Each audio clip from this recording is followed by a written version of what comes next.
आज की बात अब हर शाम सोमवार से शुक्रवार 8:30 बजे से। ठीक है, प्रोफेसर सर्वेश त्रिपाठी जी, आप ही बता दीजिए कि भाई सरकार की क्या जिम्मेदारी? सरकार की तो कोई गलती नहीं है, उन्होंने एसआईटी गठित कर दी जब इन्होंने कहा। ट्रस्ट से सरकार का क्या? भाई जो ट्रस्ट के लोग थे उनकी जवाबदेही, जिम्मेदारी तय कीजिए। योगी जी कह रहे हैं आप अफवाह फैला रहे हैं, आप माहौल खराब करने की कोशिश कर रहे हैं। आपको राम का नाम कभी याद नहीं आया जब कार सेवकों पर गोली चली, या फिर जब राम मंदिर बना उसका न्योता ठुकराया, राम मंदिर में कोई दर्शन के लिए नहीं आया, आपके विधायक नहीं पहुंचते हैं, राम से आप दूरी बना के रखते हैं और राम में राजनीति का मौका बखूबी भुना रहे हैं। देखिए, पहली बात शुरू करता हूँ, प्रोफेसर मैंने हुई है, लेकिन इतनी जानकारी सबको होती है पिनाक जी, यहाँ बैठे बच्चों को भी होगी कि क्रिमिनल जूरिस्प्रूडेंस में पहला कदम एफआईआर होता है। मुख्यमंत्री हमारे कह रहे हैं आके कि हमें समाचार पत्रों द्वारा पता चला कि ऐसा ऐसा हुआ। इतने दिन से उनको ना पता चल पाया।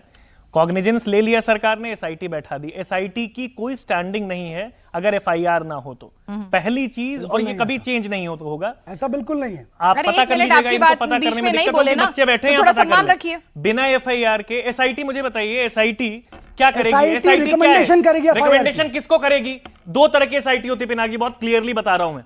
दो तो, एक होता है कोर्ट द्वारा गठित, एक होता है सरकार द्वारा गठित। सरकार द्वारा गठित तो एसआईटी तब बैठाई जाती है जब एफआईआर के बाद लगता है कि लोकल पुलिस प्रूव नहीं कर पा रही ठीक से, कॉम्प्लेक्स केस है। बिना एफआईआर के एसआईटी की कोई स्टैंडिंग नहीं है, वो सरकार के पास जाएगा और वैसे ही चला जाएगा जैसे 2021 में एक एसआईटी बैठी थी।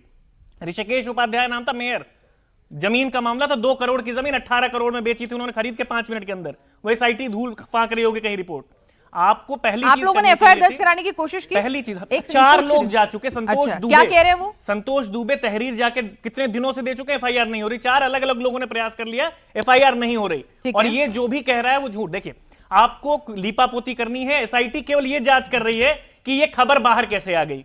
इतना जो लोगों का फाइनेंशियल वो चल रहा था, इतने दिनों से मिली भगत चल रही थी, वो कैसे बाहर आ गई। इनको इससे दिक्कत नहीं, क्योंकि एसआईटी अपने दम पे कुछ नहीं कर सकती, उनको बाद में फिर एफआईआर ही कराना पड़ेगा और इन्वेस्टिगेशन। अरे भाई आप लेट आए, इसका मतलब ये थोड़ी है कि आते के साथ ही बम्बार्डमेंट शुरू करने के साथ ऐसे थोड़ी होता है। मतलब आपकी न तारुफ कराया, ना पैनल में शामिल किया। एफआईआर से नहीं हो रहा, चोरी हो रही है, एफआईआर नहीं हो रहा। ना ना ना, ये और तरीका सही नहीं है। मिश्रा को कैसे बनाया गया? ये तरीका सही नहीं है आचार्य विक्रमादित्य जी। एक तो आप 15 मिनट आ रहे हैं देरी से, उसके बाद आप आते के साथ आप बच्चों को नहीं कराया। अच्छी बात है। अरे चंदा चोर टीका लगा के घूम रहे हैं, चंदा चोर टीका लगा के घूम रहे हैं, टीका चोर चंदा लगा के घूम रहे हैं, या चंदा चोर टीका लगा के घूम रहे हैं। आचार्य विक्रमादित्य जी, ना आप आए, ना आपने सवाल सुना, ना आपको पता था, आप देरी से आ रहे हैं, बच्चों से आपका तारुफ नहीं कराया, पाते के साथ उनके बीच में बोलने लग गए। ये कम से कम 1 सेकंड साहब रुक जाइए, ऐसा लगाइए मत सर, बहुत कुछ लगने पे बहुत कुछ लग रहा है। बहुत कुछ बोल चुके हैं कि ऐसा होता था, ऐसा होता था, अब नहीं होता ऐसा। चोर है इस संसार में, कंट्रोल आपका नंबर आएगा जी, बिल्कुल आएगा। हाँ सर, एक बात बताइए ना, ठीक है अखिलेश जी राम मंदिर गए नहीं, हम तो बिल्कुल ठीक है भाई, मौका क्यों दे रहे हैं? नहीं, बात ये है राम मंदिर। नहीं, मैं बिल्कुल नहीं मानती है, मैं बिल्कुल नहीं मानती कि अगर आप राम मंदिर नहीं गए तो आप सवाल नहीं उठा सकते, कोई तर्क नहीं है मेरी नजर में। लेकिन फिर भी भाई राजनीति है तो मौका क्यों दे रहे हैं? राम मंदिर नहीं जाना और राम में आस्था रखना, राम सबके दिल में बसते हैं। एक मंदिर में जाके राम अगर ऐसा होता तो राम मंदिर में बैठे लोग चोरी नहीं कर रहे होते। बात सही है। यहाँ वहां जो बैठे हैं, जिनको इन्होंने वहां ताला चाबी देके बैठे, वो चोरी कर रहे हैं। और अगर सरकार का प्रश्रय नहीं होता, अगर सरकार का प्रश्रय नहीं होता तो उनके नाक के नीचे चोरी नहीं हो रही होती। ये सीधा कैसे ये सांसद खरीद रहे हैं जाके? अरे ये 50 करोड़ रुपए। चुप रहिए, इस देश में कितने घोटाले हुए? चुप रहिए, आजादी से आज तक घोटालों की लिस्ट है। ये जो सांसद खरीद रहे हैं, ये कहां से आ रहा है? लेकिन सरकार को जब पता चला तब उसका इलाज किया जाएगा। इलाज कर रहे हैं, एफआईआर के इलाज करेंगे। इलाज हुए बिना एफआईआर के इलाज कैसे करेंगे? आचार्य विक्रमादित्य जी, उनके आचार्य विक्रमादित्य जी क्यों नहीं करा पाए अभी तक? इनसे पूछिए बस। आचार्य विक्रमादित्य जी, मैं जरा सूर्य मैथिल जी के पास जाऊंगी। इस बीच आपको थोड़ा टाइम दे रही हूँ कि जो 15 ट्रस्ट के सदस्य हैं ना, उनमें कौन कौन है एक बार सर्च कर लीजिए, सरकार की तरफ से कोई नुमाइंदा है कि नहीं एक बार पढ़ लीजिए, फिर आती हूं आपके पास। सूर्य मैथिल जी, अब एक बात बताइए, अगर कुछ हुआ तो कायदा कहता है भाई आप जाके आप एफआईआर कराइए, नॉर्मल कोर्स एक्शन है। अगर ये काम कर दिया होता तो शायद इतना संशय, इतने सवाल, इतने इफ एंड बट्स उठते ही नहीं। भाई कि भाई ठीक है राम मंदिर में ये दिक्कत आ रही है, ये सीसीटीवी फुटेज गायब मिल रही है, इतने पैसों में हमें लग रहा है कि गड़बड़ी है, कृपया इसकी जांच की जाए। अब आपने वो किया नहीं, विपक्ष है, उसका काम है मौका बनाना, वो कर रहा है, राजनीति करना सब करते हैं, कोई दूध का दूल्हा नहीं है, तो मौका दिया ही क्यों? किसको छुपाना था, किसको बचाना था? धन्यवाद पिनाज जी। पहले तो आपको, पूरे देश को और यहां उपस्थित मेरे युवा साथियों को भारत माता की जय, वंदे मातरम।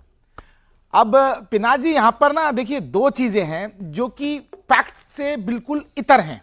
पहला, आपने कहा कि ट्रस्ट ने कोई एक्शन नहीं लिया, पहला, क्योंकि आज श्रद्धेय मुख्यमंत्री जी ने भी अपने अभिभाषण में अपने चंपत राय जी साथ नहीं थे आज उनके, याद रखिएगा ये भी। अरे मैं मानता हूं, एक मिनट, मैं उत्तर दे रहा हूं। चंपत राय जी इस सर, कारण से नहीं, एक मिनट, यहाँ पर एक मिनट, यहाँ पर अगर आपको ताली एक सिलेक्टेड जगह पे बजवानी है, अगर रिमोट लेके आए हैं तो अच्छा है, लेकिन मुझे ऐसा लगता है कि ऐसे ना करें तो बढ़िया रहेगा सर। ठीक है सूर्य मित्तल जी, आप जो करना है आप वो देख लीजिए। दूसरी चीज, मेरा कहना जो है, आज मुख्यमंत्री जी ने स्पष्ट कहा कि जब न्यास की तरफ से हमें रिकमेंडेशन आई तो हमने 4 घंटे के अंदर ये एसआईटी का गठन किया। और दूसरी चीज, बीच में मत बोलो, पहली चीज, और दूसरी चीज, आरोप किसने लगाए हैं?